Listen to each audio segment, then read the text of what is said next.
seeing your father turn into an alcoholic in front of you,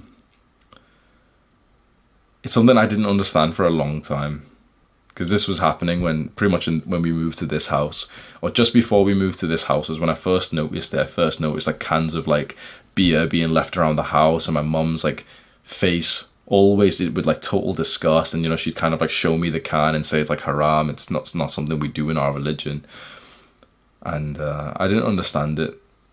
I kind of, you know, I knew like sharab, like I knew like, okay, it's alcohol, it's like bad or something. Like I kind of knew it, you know, you see it in like cartoons or whatever. But I didn't really know, like, at the time. Then we moved here, and I remember it got a lot worse. It made my dad very angry, violent, abusive. Like, you know, I got disciplined when we were in the other home in Liverpool. I got, you know, punished for misbehaving and fighting and stuff. And, you know, some things were a bit unfair, like from my perspective as the kid getting hit by his father. But in this house, that's when things genuinely changed. In this house, it genuinely went to like full on child abuse. It fully went to like fear, violence, no safe space, sink deeper into video games because you're safe there. 6:30 p.m. the ring on the bell, like the home bell, means that my dad's home. Quickly grab a book or grab a PSP, like, you know, I didn't have a mobile phone or anything, but a PSP, and go literally lock the toilet door and sit in there for like an hour, knowing that he'll come upstairs, check on me, but I'm in the toilet, so it's fine. He'll go back downstairs, he'll start drinking, and hopefully he's forgotten about me.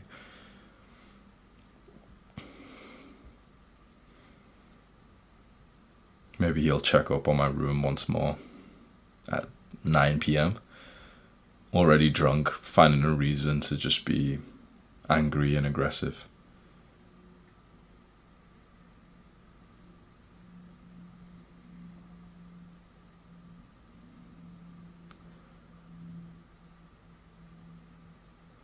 You know, my dad is a disciplined, hard-working man. He's genuinely worked 60 to 80 hour weeks for as long as I can remember, like essentially 2 jobs. I don't know if you like can grasp that. Like a full-time job is 40 hours. My dad's literally worked like a little bit above that consistently for decades. And he was not able to stop drinking. I saw him defeated by this vice. I saw after some family arguments, I remember he took he beat my brother. He beat my brother up. I think, pretty sure he slapped me the same day as well. And he felt bad about it. He always had like a weird temper. Like he'd have like a violent outburst at something to do with, like, you know, me and my brother misbehaving. Me and my brother would fight each other, and me and my brother were probably so violent towards each other because we were learning this at home. You know, your dad hits your brother, it's like your brother's gonna hit you afterwards. So me and my brother have a fight or something like that, and my dad beats my brother, he slaps me, then we're crying, I'm whimpering in a way that he hated. Like, he always hated it when I would cry, so I would I don't know why, like, when my dad would hit me, I would cry in like a very stereotypical like baby way, where I'd literally like that. I'd literally do that for hours. I couldn't help it, and I'd choke on my own like breath and everything. I had tears running down. I genuinely couldn't help it. Like, if he slapped me once, I'd cry for like 4 hours later. For age 14, 15, and you know, kids my age in school, like my male friends in school are literally like dating girls, getting their dick sucked and stuff, and I'm literally here crying like a little fucking baby. And he'd hear that, and it would make him more violent because he didn't like the sound of it. So he'd slap me and tell me to stop crying, and I was crying because he slapped me. So what do you think I did after the second slap? It was describing it now is like making my throat really sore, like how it used to. Like, my throat would just dry up, and I'd choke on my own like throat. It was so weird. And so that would make him more angry. And so there was a time once that this happened, and he really hurt my brother this time, way worse. And he brought then, like, you know, to try and make things up hours later, I remember him going into my brother's room, and I was, you know, like scared, hearing out, is he going in there to hit him again? Maybe he'll come in my room to hit me again. But I heard him talking kind of calmly, I think in this argument, my brother had mentioned the alcohol actually, and he went to my brother's room and told him to like come with him, and like brought him downstairs, and I kind of like silently like crept down the stairs to see what was happening. Like this was weird. And my dad had a 6-pack of beers there in the kitchen, and one by one he opened them, cracked the can open, and then poured it down the sink. And as he was doing it, he looked at my brother and said, "I will never drink again."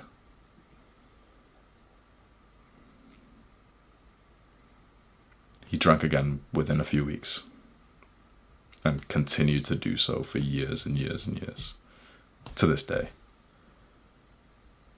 He's a very hard-working man, very disciplined man, and he's not been able to overcome this vice. There was a time when he texted me. I had moved away from my family home, and I had pretty much abandoned, like fully ran away from family. I was like 21 years old, and I had blocked everyone, genuinely like blocked all my family, genuinely did not speak to my family for about a year. Just like, I don't know if you could take that literally. I did not speak to my family for a year. Not, exaggerating, oh yeah, I spoke to them. No. Like I literally blocked all of them. Every number, every social media thing. If I got a new message from a new number, I'd block it instantly. They did not speak to me for a year, right? Eventually, my life was terrible without my family's influence, especially without my mom, like kind of, giving me like values and everything. And I turned into a total degenerate. I'm smoking weed all the time, playing video games, eating junk, just horrible, like degen Jeffrey life. And eventually my girlfriend who I was living with, so this is like an ex-girlfriend we're talking about now, she gets a message on Facebook, and it's my dad. And he sent like a massive paragraph, and I was kind of expecting this. I didn't even know, but literally my dad sends me a message, just, sends her a message that, they're worried, they've not heard from me, and they wanted to invite me to my brother's wedding. I was literally gone for so long. I didn't even know like my brother was like dating a woman or anything. And literally it's his wedding now. Like, it really hit me, made me feel like shit, because I realized like time, like life moves on. I've been there like a degenerate, like, not speaking to my family. Life moves on. My brother's getting married now. Invites me to like the wedding and everything, and my girlfriend shows me the message, but I just I don't know what to say. Like my mental health was so bad, so I just kind of like whatever. Like, but I kind of like slowly warmed up to the idea of speaking to them again. And I remember on his wedding, I just video called him instead, and he was happy and stuff, but he was quite like upset that I didn't come, and I still hadn't seen any of them for like a year straight. But this was the first time I told my brother like my mental health was really bad, and so around this time, I'm still living in a different city, and I don't have my family blocked anymore, but I'm kind of speaking to them more. And I don't know what stemmed the conversation, but me and my dad on WhatsApp ended up speaking about his like drinking, about alcohol. And it was just a text that he sent me where he kind of like described his life, but in very short, like broken texts, and I don't know them exactly, but it was kind of, imagine just like a list of texts from your dad, and it was something like, "I work like a labourer for all of you. For years I've worked 60 to 80 hours a week, and for what? My family don't love me. I don't sleep in the same bed as my wife. Can't sleep if I don't drink. If I drink, my health gets worse. I have a doctor's appointment next week. Might be cancer."